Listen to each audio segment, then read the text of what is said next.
do Egito. Fizeram assim. Arão estendeu a mão com o seu bordão e feriu o pó da terra. E houve muitos piolhos nos homens e no gado. Todo o pó da terra se tornou em piolhos por toda a terra do Egito. E fizeram os magos o mesmo com suas ciências ocultas para produzirem piolhos, porém não o puderam. E havia piolhos nos homens e no gado. Então disseram os magos a Faraó: isto é o dedo de Deus. Porém o coração de Faraó se endureceu e não os ouviu, como o Senhor tinha dito. Amém. Podem se assentar, irmãos. Vamos orar ao nosso Deus. Senhor, Deus amado, a Tua palavra, Senhor, está aberta mais uma vez e nesta manhã, neste momento, será proclamada. Rogo a Ti, ó Pai, que o Senhor me use na exposição desta breve porção da Tua palavra, que na breve exposição desta manhã, o Senhor, o Teu nome seja exaltado e que aqueles que estão aqui possam ser alimentados por Ti, instruídos, conhecendo mais da Tua palavra, Pai. Usa-me, ó Deus, para a glória do Teu nome, é o que Te peço, ó Senhor, em nome do Teu Filho, Senhor Jesus Cristo. Amém. Eu não sei se você teve essa experiência, talvez sim. Eu tive essa experiência e tantos outros também com piolhos. Rapaz, pense numa coisa que incomoda e na minha infância e um período da minha adolescência isso me perseguia um bocado. E pense numa coisa que atrapalhava, incomodava e me deixava muitas vezes envergonhado, porque eu ia para a escola, né? E se tem um ambiente onde muitas crianças acabam pegando piolho, é justamente quando se juntam com outras crianças na escola e então tem a sua cabeça empestada por piolhos.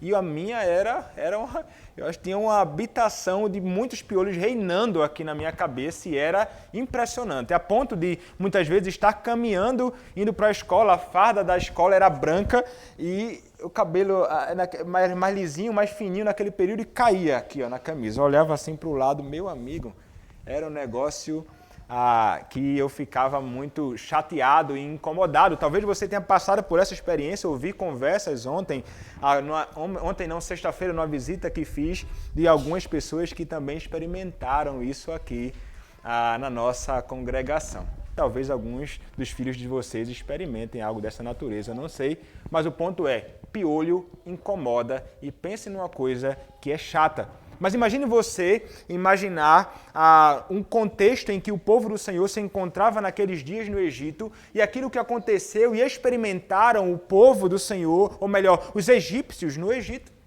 E como aquilo ali certamente perturbou, se uma cabeça apenas com piolhos incomoda, imagine então toda a terra do Egito empestada por piolhos. E como alguns dirão, eram tantos piolhos que entravam pelo nariz, pela boca das pessoas, ouvidos, cabeça, o corpo, empestava não somente os homens, mas os animais, as casas. Imagine, esse contexto deve ser realmente uma situação aterrorizante e muito incômoda, que perturba certamente e perturbou certamente a muitos naqueles dias. Nos dias em que Moisés viveu junto ao seu irmão Arão, ferindo então a terra do Egito com as pragas. Nós temos visto como o Senhor Deus ele tem se utilizado de diversos meios para começar a trazer então a sua manifestação da sua ira e indignação contra o Egito. E como nós vimos, ele fez com que o rio Nilo se tornasse então em sangue. Nós vimos como ele também soberanamente faz com que do rio Nilo várias rãs saíssem, que perturbou então a terra do Egito. Mas nós vimos como o coração daquele homem mau, Faraó, ele não se sujeita, ele não se submete, ele não escuta. E ele vai até mesmo, nós vimos na última praga, ele vai dizer, não, eu vou atender, rogue ao Senhor por mim, rogue ao Senhor Deus e Yahvé. E ele faz uma promessa. Contudo, nós vimos que ele não cumpre as suas promessas. E ele então, quando Moisés ora, e quando então a praga é aliviada, quando eles se sentem então confortável com espaço, o seu coração, mais uma vez, está ali endurecido e não os ouviu como o Senhor havia dito. E essa foi o modo que terminou, então, a segunda praga que fora lançada sobre o próprio Faraó e o Egito. Agora, então, uma vez que ele permanece na sua dureza do coração, uma vez que ele permanece ali insubmisso e rebelde ao próprio Senhor, o Senhor ele continuará trazendo sobre Faraó, o Egito e aqueles que ali habitavam a sua ira. E aqui, irmãos, nós vemos que algo diferente das outras acontece. Porque nós vimos que na primeira praga, bem como na segunda, o Senhor ele vai dar um anúncio prévio daquilo que haverá de acontecer. Ele vai anunciar que fará alguma coisa e diz, olha, liberte o meu povo para que eles possam me adorar no deserto. E Moisés e Arão vão como boca do Senhor para falar a este homem de coração duro. Nas outras pragas nós vemos isto acontecendo. Quando chegamos à terceira praga, isso não acontece, é interessante. O texto nos diz o seguinte no verso 16, disse o Senhor a Moisés, dize a Arão, estende o teu bordão e fere o pó da terra para que se tornem piolhos por toda a terra do Egito. Então perceba aqui, o Senhor Deus Yahvé, mais uma vez, fala a Moisés. E Moisés, como nós vimos, que ele vai ser como Deus sobre Arão. Ele vai falar e Arão então seria aquele que seria boca do próprio Moisés e haveria de executar também a vontade do Senhor. O Senhor então diz a Moisés, Yahvé diz a Moisés, diz a Arão, estende o teu bordão. Então está aqui o bordão que fora utilizado em outras ocasiões e será utilizado umas outras vezes à frente como um objeto, um instrumento através do qual o Senhor Deus haveria de executar a sua vontade. E o que ele deveria então fazer com o bordão? Ele deveria ferir o pó da terra. Então, ele deveria ferir o pó da terra do Egito. E pense, viu? Não era pouco pó na terra do Egito. E o que haveria de acontecer com este pó que seria ferido, que seria tocado com o bordão? Ele se tornaria em piolhos, que se espalhariam por toda a terra do Egito. Então é isto que ele está dizendo, não a Faraó. Ele está dizendo exatamente isto para o seu servo, para que ele vá e execute a sua vontade. Então perceba aqui que não há nenhum tipo de alerta para a chegada. Simplesmente vai chegar a manifestação da ira do Senhor nesta praga sobre eles. E nós veremos que, além das palavras do Senhor, veremos que logo em seguida há a execução da vontade de Deus com a sua praga. E perceba que o Senhor ele vai se utilizar do pó da terra. É interessante porque, como vai dizer um comentarista, o Senhor ele vai se utilizar da criação. E da criação ele tira o açoite para açoitar aqueles que são rebeldes contra ele.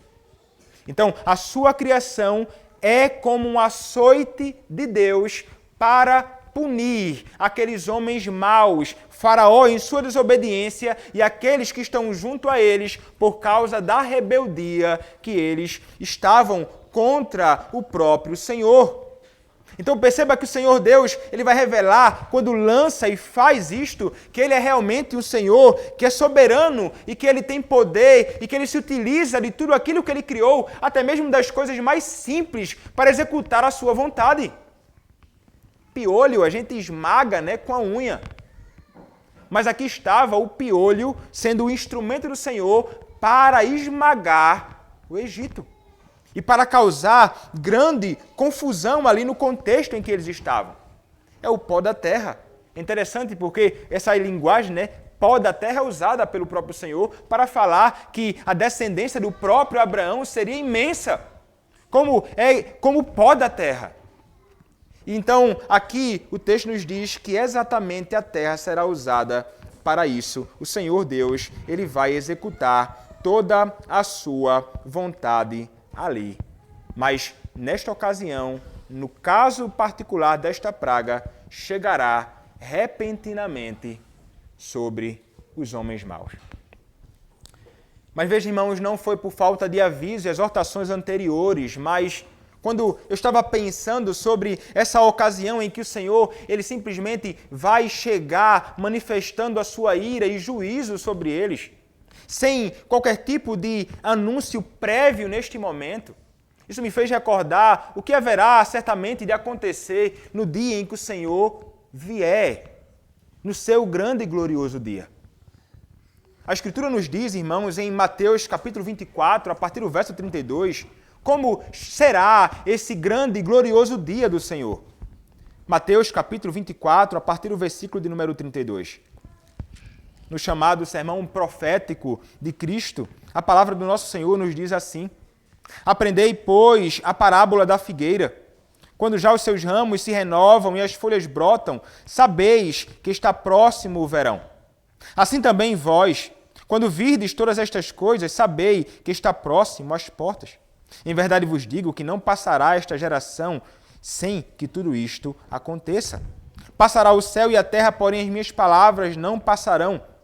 Mas a respeito daquele dia e hora ninguém sabe, nem os anjos dos céus, nem o Filho, senão o Pai. Pois assim como foi nos dias de Noé, também será a vinda do Filho do Homem. Porquanto assim como nos dias anteriores ao dilúvio, comiam e bebiam, casavam e davam-se em casamento, até o dia em que Noé entrou na arca, e não perceberam, senão quando veio o dilúvio e os levou a todos, assim será também a vinda do Filho do Homem. Então, 2 estarão no campo, um será tomado e deixado outro. 2 estarão trabalhando no moinho, uma será tomada e deixada outra. Portanto, vigiai, porque não sabeis em que dia vem o vosso Senhor.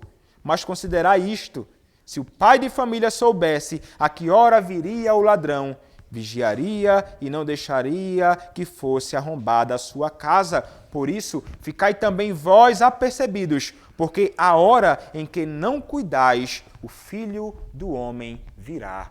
Ele virá repentinamente. Ninguém sabe dia e hora, mas ele virá como um juiz para julgar a terra. A praga veio como um juízo do Senhor, sem um anúncio prévio daquela praga. E assim, irmãos, nós devemos entender. Assim como aconteceu naqueles dias, nas manifestações do juízo do Senhor sobre o Egito, nós devemos estar certos de que isso um dia haverá de acontecer em toda a terra. Não apenas em toda a terra do Egito, um juízo local de Deus ali, mas em todo o mundo. E todos os homens são advertidos, domingo após domingo, por boca dos servos do Senhor, anunciando e proclamando que um dia o Senhor Deus virá. Mas como naqueles dias, irmãos, virá de modo repentino. Enquanto os homens estarão imaginando que poderão viver, dando largas e espaço aos seus próprios pecados, enquanto eles poderão imaginar que, há tanto tempo dizem, o Senhor um dia virá e nada acontece, há tanto tempo dizem, o Senhor está à porta e nada acontece. E então muitos acabam se envolvendo e dando espaço aos seus próprios pecados e vivendo a vida tranquila, pensando assim, isso vai demorar demais. Amanhã eu me arrependo, amanhã eu ajusto a minha vida, amanhã eu organizo tudo, eu sei, eu posso então ficar tranquilo e permanecem assim, como nos dias de Noé, de fato, vivendo tranquilamente a vida comum do dia a dia, quando repentinamente então veio o juízo. Assim o será, irmãos. Nós não sabemos, a palavra nos diz, não sabemos o dia nem a hora, mas a palavra do nosso Deus nos exorta. E Faraó deveria ter no seu coração este temor. Ele deveria temer e aguardar e se sujeitar ao Senhor. E nós somos pelo Senhor chamados, nós como o povo de Deus, chamados a vigiar. Nós não sabemos quando isso acontecerá, Mas enquanto nós aguardamos com expectativa a manifestação do juízo do Senhor, nós somos chamados a viver de modo santo, no santo procedimento, no modo piedoso aqui nesta vida. Enquanto aguardamos a vinda gloriosa do nosso Deus, sabemos que Ele virá, irmãos, e a sua palavra garante isto. É um Deus verdadeiro, Ele promete, Ele deixa isso certo e nós não podemos ter a menor dúvida de que isso acontecerá. E nosso coração deve ser tomado por temor e devemos então aguardar com corações puros a vinda do nosso Senhor para que nós nos encontremos com Ele. Que não sejamos, irmãos, encontrados na iniquidade, fazendo aquilo que é desagradável ao nosso amado noivo Cristo. Que possamos, irmãos, estar puros, aguardando com grande expectativa e alegria a vinda do nosso Deus. Sobre nós, irmãos, nós sabemos, juízo não virá. Nós não seremos condenados ao inferno, mas vocês que não conhecem a Cristo devem ser advertidos.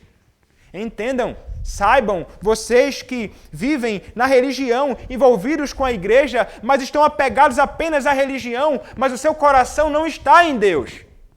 Você que vem à igreja, mas você não crê de fato em Cristo. Participa de tudo aqui no meio do povo do Senhor, mas não é sincero na sua devoção. Saiba que o Senhor virá para julgar todos. E vai começar pela sua casa. E vai começar pelo seu povo. E isso deve fazer você tremer e temer. Não imagine que o fato de você estar no meio do povo assegura você de não receber sobre si juízo. Ele virá repentinamente. Corra para o Senhor. Arrependa-se dos seus pecados. A ocasião oportuna é esta. Não sabemos o dia em que o nosso Senhor virá. Ele virá repentinamente. A ocasião para o arrependimento e para se voltar para o Senhor é hoje. Faraó e o Egito recebem sobre si a manifestação do juízo do Senhor, sem qualquer alerta naquela ocasião em particular. E o Senhor então diz: fere o pó da terra para que se tornem em piolhos. Agora imagine você, não é? A gente pensar aqui na nossa região. Imagina ferir aí a poaca toda que fica. Imagina essa poaca, esse pó da terra, né, que a gente geralmente encara no período em que está fazendo muito sol e seco e ela sobe. Imagina tudo aquilo ali se tornando em piolho. Seria realmente atormentador vivermos aqui na região em que nós vivemos. Mas exatamente isso foi experimentado. Porque os servos do Senhor, Arão e Moisés, eles são servos obedientes que estão prontos para executar a vontade do seu Deus. E o texto nos diz, no versículo 17, fizeram assim. Arão estendeu a mão com seu bordão e feriu o pó da terra, e houve muitos piolhos nos homens e no gado. Todo o pó da terra se tornou em piolhos por toda a terra do Egito. A palavra de Deus, no Salmo 105, verso 31, vai fazer referência a essa ocasião. Nós já lemos este salmo na última exposição, que faz referência à praga das rãs também, mas o Salmo 105, verso 31, aponta para esse evento que aconteceu naqueles dias. Ele diz assim, o salmista, ele vai dizer, Salmo 105, verso 31, ele falou e vieram nuvens de moscas e piolhos em todo o seu país. Então, veja que isso é um evento que é narrado nos Salmos, porque tratou-se certamente de um evento grandioso que aconteceu. Era a operação de Deus, como nós veremos aqui mais à frente, o Senhor Deus agindo ali com toda a sua glória. E eles vão experimentar isto, irmãos, mas o que é que envolve, porque o Senhor ele está ferindo ali o Egito deste modo e está se utilizando dos piolhos em particular ou do pó da terra para fazer o que faz. Nós vimos que as pragas, quando o Senhor se volta contra os homens, ele tem a intenção de humilhar e envergonhar também as divindades que eram adoradas no Egito.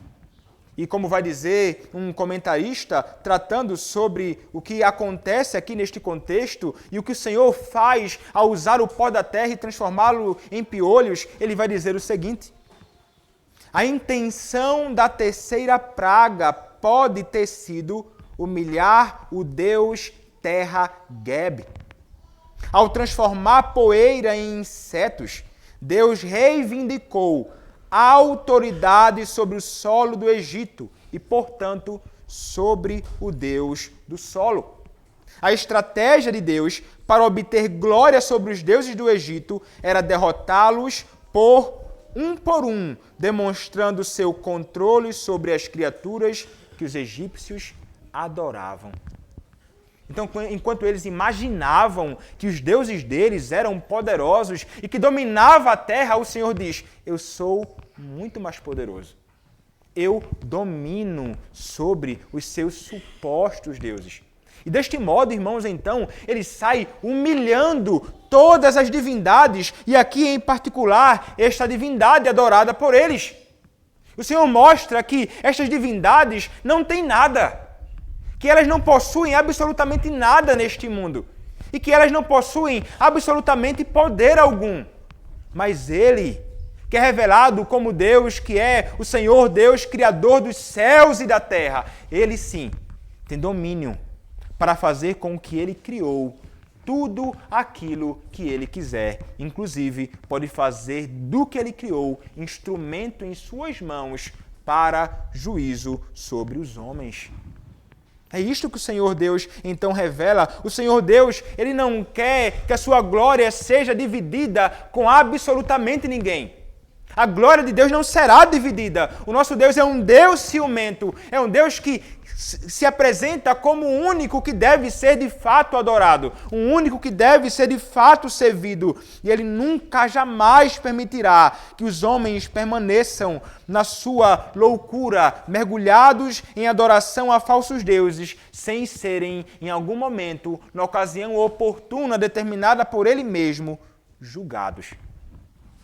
Muitos podem permanecer muito tempo mergulhados na sua loucura e se prostrando diante dos seus falsos deuses. Mas nós sabemos, e nós já falamos brevemente, há pouco o Senhor virá e Ele vai punir a todos aqueles que fazem aquilo que é contrário à sua vontade, que são rebeldes, que não adoram ao Senhor Deus verdadeiro, mas se prostram diante de falsos deuses, de falsas divindades, dos seus próprios ídolos. E veja, irmãos, que quando o Senhor, então, Ele fere a terra do Egito, quando Ele faz, então, com que os piolhos subam por toda a terra, Ele vai também causar um caos naquele contexto. Não há harmonia, não há paz, há caos, há confusão no Egito. E o que algumas pessoas concebiam naquele dia sobre o próprio faraó, como já mencionei em outras ocasiões, é que o faraó, ele era um Deus. E que ele, como faraó, ele tinha também o poder de fazer com que existisse harmonia no cosmos. Que ele era aquele que tinha poder para fazer com que as coisas ficassem tranquilas em meio a alguma ocasião de adversidade ou até mesmo confusão. Mas quando o Senhor faz isto, Ele revela: Faraó, ele é impotente e ele não consegue de forma alguma travar uma luta contra mim, que sou o Senhor. Ele não consegue trazer harmonia em meio ao caos. Caos naquele contexto provocado pelo próprio Deus. Ele revela, então, que Faraó, de fato, deve encontrar o seu lugar e deve ser também humilhado, porque somente o Senhor Deus é aquele que domina sobre tudo. É Ele que não somente traz muitas vezes o caos, mas Ele é que também faz com que a bonança e a tranquilidade e a harmonia possam existir. Porque somente o Senhor Deus é verdadeiramente soberano sobre o mundo. Então, percebe, irmãos, que o Senhor, Ele vai realmente lançar no chão todos aqueles que tentam, de alguma forma, se voltar contra Ele na sua arrogância, na sua loucura, imaginando serem algo que não são. O Senhor Deus revela quem Ele de fato é. E os homens devem entender e devem se sujeitar a isto e a este Senhor. Mas nós vemos aqui Faraó, veremos mais à frente, ele não se sujeita. Eles permanecem na sua loucura e dureza do seu próprio coração. São os homens em nossos dias, semelhantemente. Os homens que não temem ao Senhor. Homens que pensam que possuem algo. Homens que pensam que são poderosos, que são fortes. Homens que pensam que são até mesmo deuses. Mas basta vir o Senhor. Basta o Senhor virar a sua face para estes homens e eles perecerão todos. Todos perecerão. Não há ninguém que realmente possa contra o nosso Senhor. Quem é o homem que se levantou na história e que conseguiu resistir ao Deus a quem nós servimos? Qual será o homem que poderá se levantar neste mundo com toda a sua pompa e poderá suportar a face de Deus irada contra ele? Não há homem que suporte. O Senhor pode deixar que eles permaneçam enganando-se e enganando a muitos, mas no dia em que ele se voltar contra eles, eles perecerão. Nós podemos estar certos disto, irmãos. Eles serão humilhados. O Senhor fez tantas vezes isto no passado, ele fará isto certamente com esses homens que de todas as formas tentam, na sua loucura, se desvencilhar, se largar de Deus e dão largas a toda a sua vontade e se voltam contra o povo do Senhor, o Senhor Deus haverá de humilhá-los e revelará na sua glória e nos seus atos a impotência deles. É exatamente isto que ficará evidente até mesmo para aqueles homens no seu contexto. Porque o que é que tem acontecido aqui? E nós vemos isso acontecendo mais uma vez, que esses homens, quando contemplam os atos de Deus, eles tentam de alguma forma, na sua rebelião, replicar aquilo. Mas a impotência deles ficará patente. O texto nos diz, no versículo de número 18. No versículo 18 nos diz assim: e fizeram os magos o mesmo com as suas ciências ocultas para produzirem piolhos, porém não o puderam, e havia piolhos nos homens e no gado. Percebem então, né? Eles vão tentar fazer como fizeram, né? Como tentaram fazer também nas outras ocasiões. A água então do rio foi transformada em sangue e eles replicaram. Rãs vieram sobre a terra do Egito, eles replicaram. Mas aqui, então, estão os magos, mais uma vez, com as suas ciências ocultas, né? Com obras malignas de Satanás. Eles eram servos de Satanás, usados por Satanás para fazer milagres. Contudo, nós vemos que esses homens eram impotentes e, consequentemente, aquele que usava estes homens é também impotente. É o próprio Satanás. Os magos, nas suas ciências ocultas, tentaram produzir piolhos, porém não conseguiram. Neste ponto, eles falharam. Revelaram aqui a fraqueza deles. E eles não conseguem contribuir com o juízo do Senhor, né? Porque eles contribuíam com o juízo. Rãs foram lançadas, eles faziam mais rãs. Agora piolhos, e eles não conseguem reproduzir isto. E então os piolhos estão sobre todos, inclusive sobre os magos, inclusive sobre os sacerdotes que oficiavam e adoravam ali no meio do Egito as falsas divindades. E aqui, mais uma vez, o Senhor, ele vai revelar, irmãos, que ele humilha de fato a todos aqueles que se associam com as obras do mal.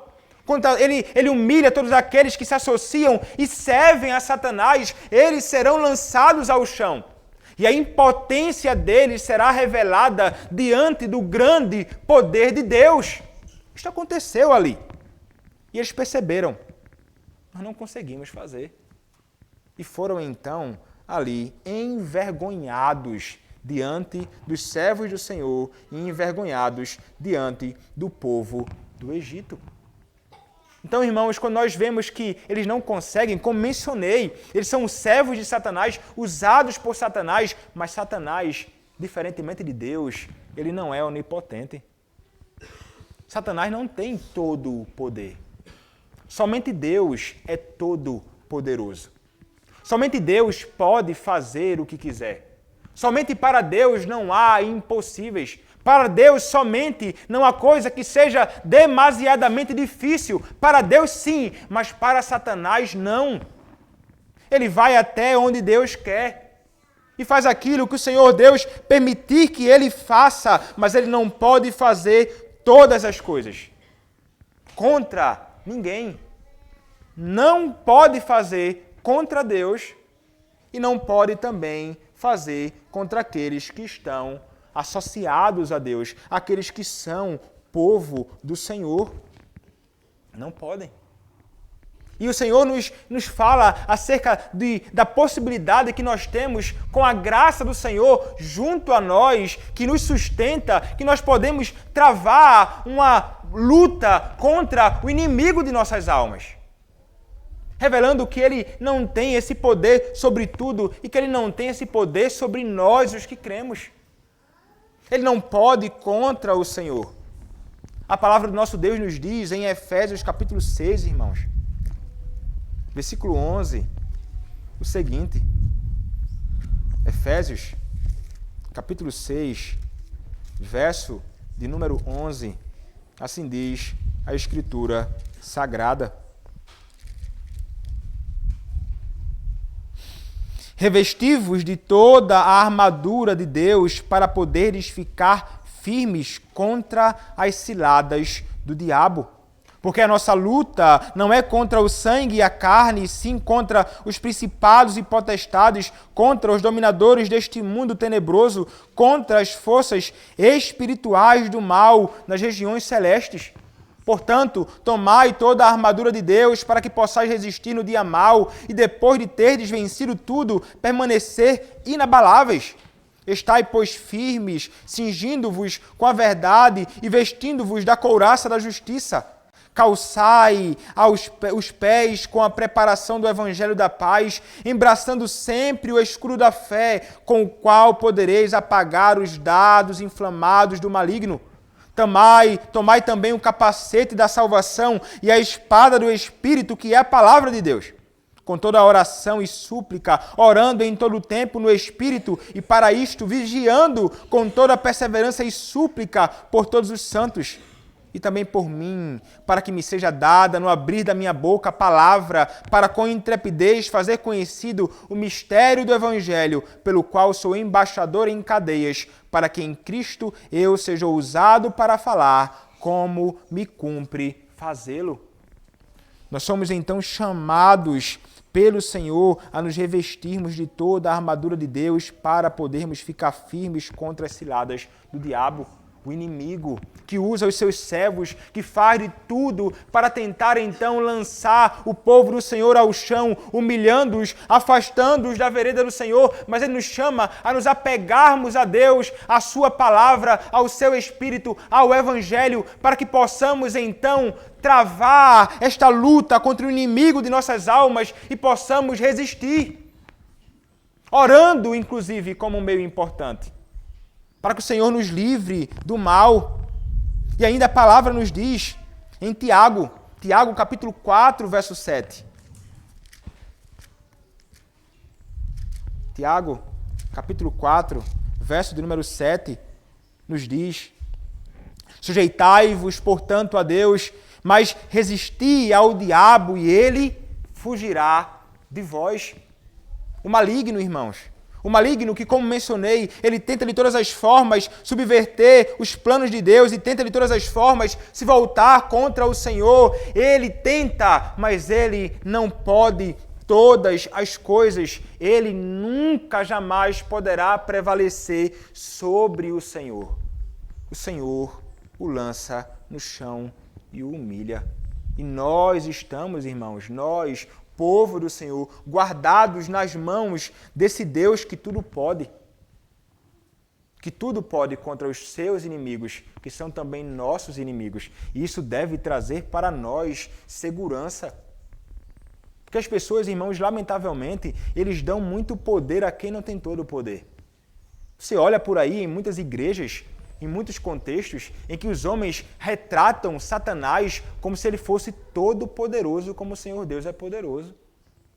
e sugerem a ideia de que tem o Senhor, então Satanás, poderes iguais travando uma batalha. Isso é loucura. Isto não existe. Isto não é realidade. Mas o Senhor, sim, sendo Ele muito mais forte do que os nossos inimigos, do que o próprio Satanás, Ele é aquele que defende o seu povo. Nós estamos nas suas mãos, irmãos. E não há nada neste mundo, mal neste mundo, inimigo neste mundo, Satanás em toda a sua fúria, que possa de alguma forma prevalecer contra o Senhor, contra nós que somos o seu próprio povo. O Senhor o humilha, revelando: Satanás e seus servos, vocês são impotentes, fracos, quando comparados com o Senhor Deus, que opera maravilhas. Os homens, então, neste contexto, sendo humilhados, eles reconhecerão algo e é interessante. O versículo de número 19 nos diz assim: Então, disseram os magos a Faraó: Isto é o dedo de Deus. Porém, o coração de Faraó se endureceu e não os ouviu, como o Senhor tinha dito. Veja, quem é que fala isto? Os magos. Os magos dizem: Isto é o dedo de Deus. Não pensem, irmãos, que trata-se aqui de uma confissão de fé, como se eles estivessem confessando o Senhor Deus como o seu Deus. Este é o dedo de Deus, como se eles estivessem ali com corações convertidos ao Senhor, sujeitando-se a Deus. Não! Há apenas, irmãos, um reconhecimento de que é Deus quem está agindo. Alguns vão sugerir a ideia de que eles teriam dito aqui deuses, porque a palavra traduzida por Deus aqui é a palavra Elohim, e seria então, ela pode ser traduzida em algum contexto por Deus ou deuses. Então alguns vão sugerir a ideia de que eles falaram mais ou menos aqui, assim: isto é o dedo dos deuses do Egito, que poderiam de alguma forma estarem enfurecidos com eles, ou contra o próprio Egito. Contudo, não eram os deuses fracos e impotentes do Egito. E eles percebem isto. Eles sabem que é o Deus Criador. Eles sabem que é Elohim. Eles sabem que é Ele que está agindo ali naquele momento. E eles vão estar plenamente persuadidos e convencidos acerca desta realidade. A glória do Senhor, a sua manifestação foi evidente para eles, não para conduzi-los ao arrependimento, porque eles não se arrependem, mas para conduzi-los à compreensão de que o Senhor Deus é poderoso. E Ele está agindo ali. É interessante porque essa expressão, né, o dedo de Deus, ela é usada no Salmo 8, verso 3, que nós cantamos aqui. No Salmo 8, verso 3, a palavra do Senhor nos diz assim, falando sobre o poder de Deus na criação, e ele vai dizer exatamente o seguinte, Salmo 8, verso 3, quando contemplo os céus, obra dos teus dedos, e a lua e as estrelas que estabeleceste. Então, aponta para a ideia do poder de Deus. Do Deus que faz todas as coisas, obras do teu dedo, do Senhor que criou tudo, então, segundo a sua ordem, com o seu poder. É interessante que essa linguagem, então, usada aqui por estes homens maus nesse contexto.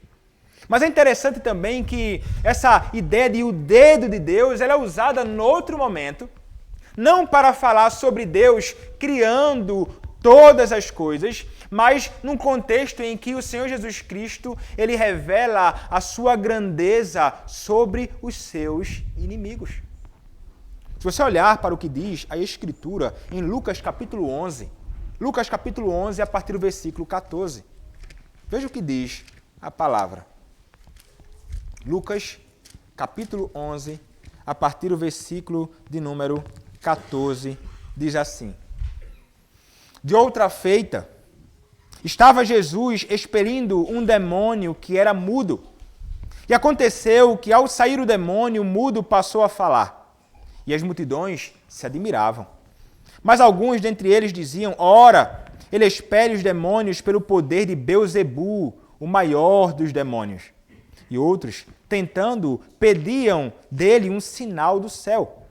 E sabendo ele o que se lhes passava pelo Espírito, disse-lhes: todo reino dividido contra si mesmo ficará deserto, e casa sobre casa cairá.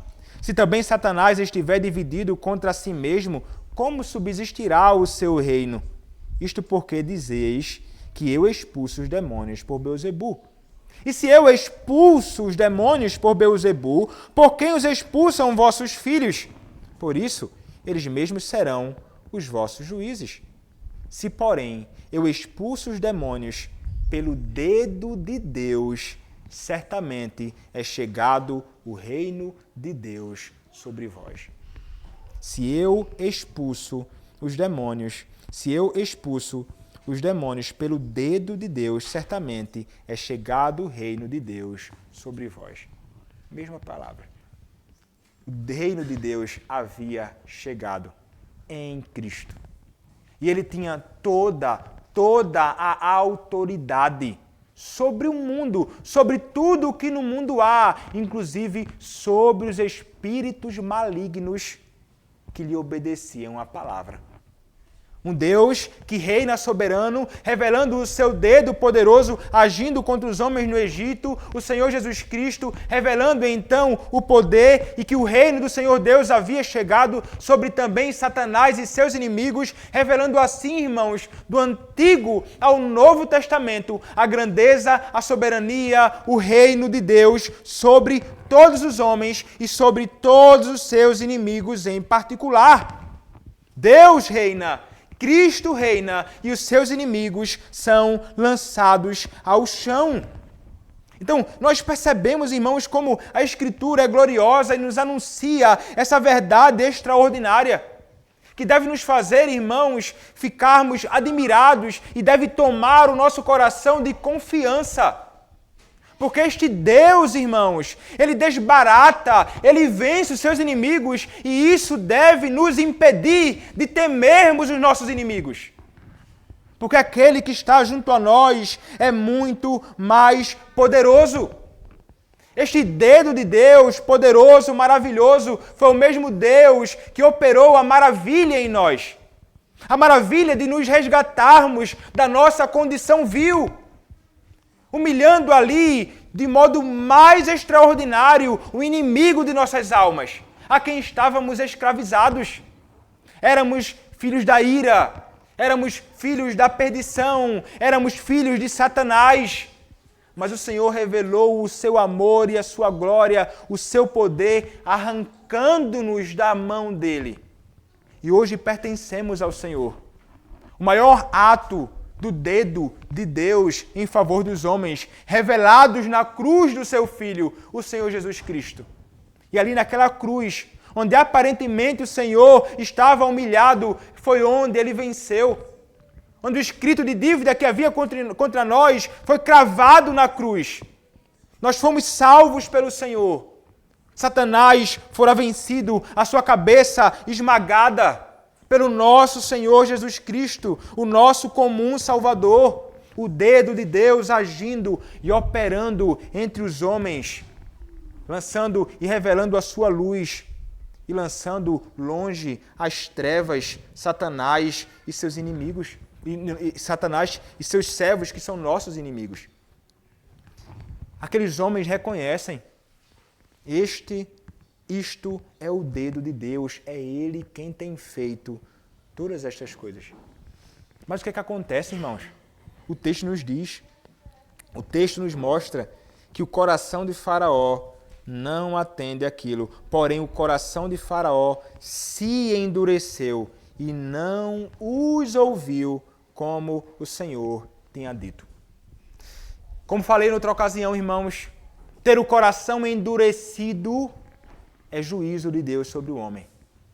E muitas vezes o texto também nos fala que o coração do próprio Faraó se endureceu. É que ele permanece endurecido na sua rebelião. Ele continua endurecido na sua iniquidade. Ele permanece ali mergulhado na sua própria miséria. E por que, irmãos, isso acontece muitas vezes?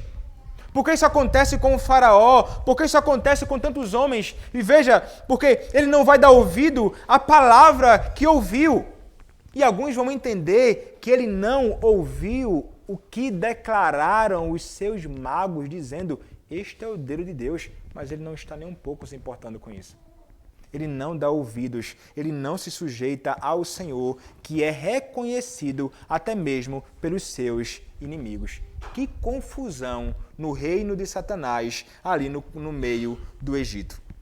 Mas o Senhor deixa o coração desse homem endurecido. E nós lemos hoje, irmãos, a Confissão de Fé de Westminster, no capítulo 5, na 6ª sessão, nos diz o seguinte: quanto àqueles homens malvados e ímpios que Deus, como justo juiz, cega e endurece em razão de pecados anteriores, ele somente lhes recusa a graça pela qual poderiam ser iluminados em seus entendimentos e movidos em seus corações, mas às vezes tira os dons que já possuíam e os expõe a objetos que a sua corrupção torna ocasiões de pecado.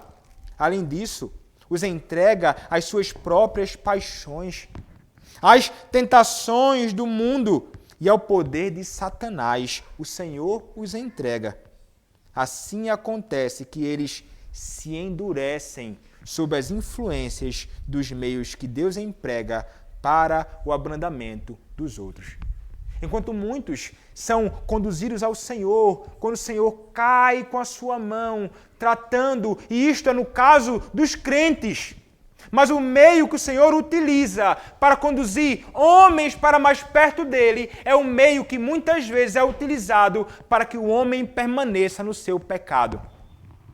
A palavra que é proclamada, que anuncia a salvação, através da qual muitos homens são salvos, é a palavra que também é cheiro de morte para os que perecem. O Senhor Deus, ele endureceu o coração deste homem, mas este homem tinha o seu coração mergulhado em todo o seu pecado e ele não queria, de modo algum, se sujeitar ao Senhor. Ele queria dar ouvido à mentira, ele queria se apegar à mentira, ele não queria ouvir a verdade, ele não queria conhecer o Deus da verdade. Interessante porque, irmãos, o apóstolo Paulo provavelmente faz referência a estes homens que estavam aqui tentando agir com magia e vai revelar aquilo que acontece então nesse contexto. Olha o que diz a palavra em 2 Timóteo, capítulo 3, versos 8 e 9. 2 Timóteo, capítulo 3, versos 8 e 9. Diz assim a palavra: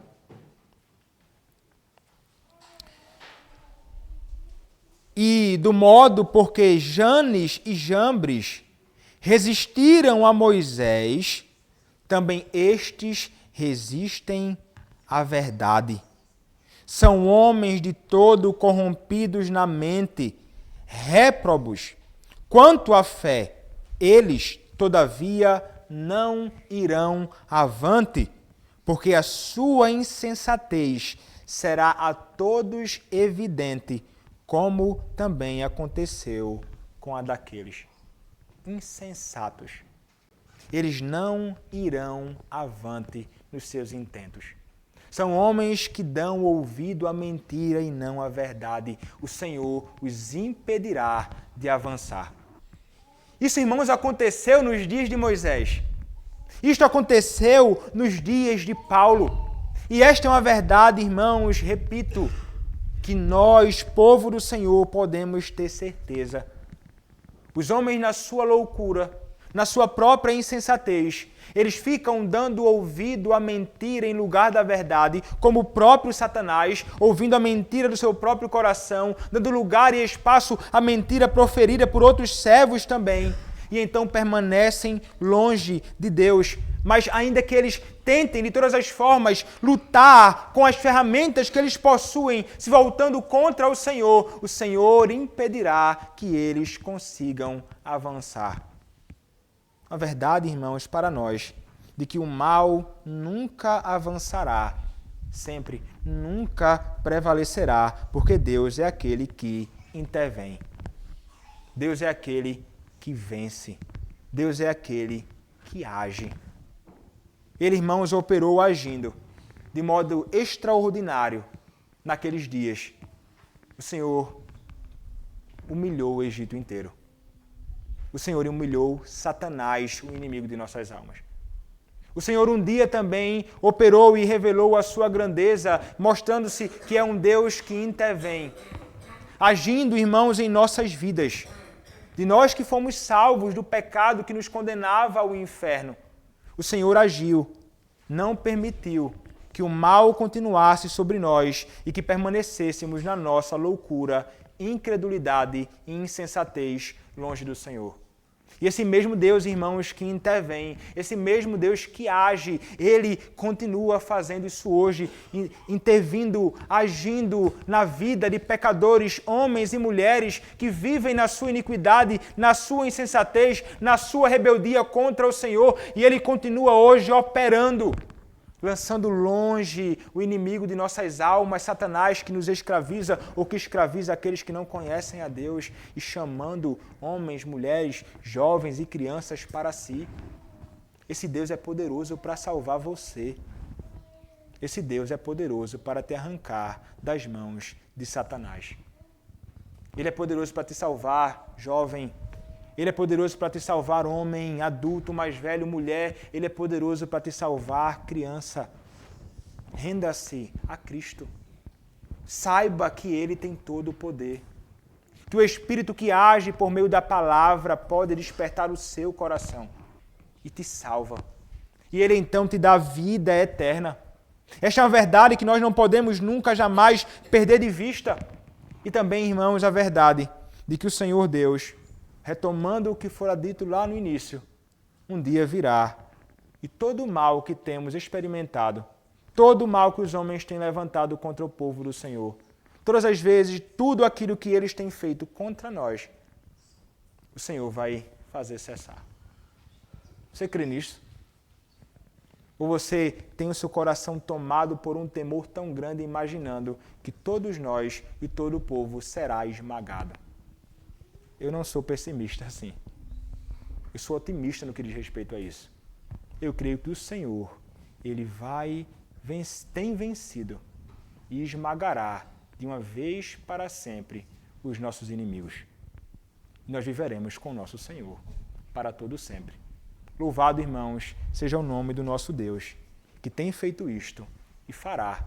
E nós teremos a graça de louvar para todo sempre esse nosso Deus, que intervém, que age em favor do seu povo, que tem vencido e vencerá completamente os seus inimigos, que são também os nossos inimigos.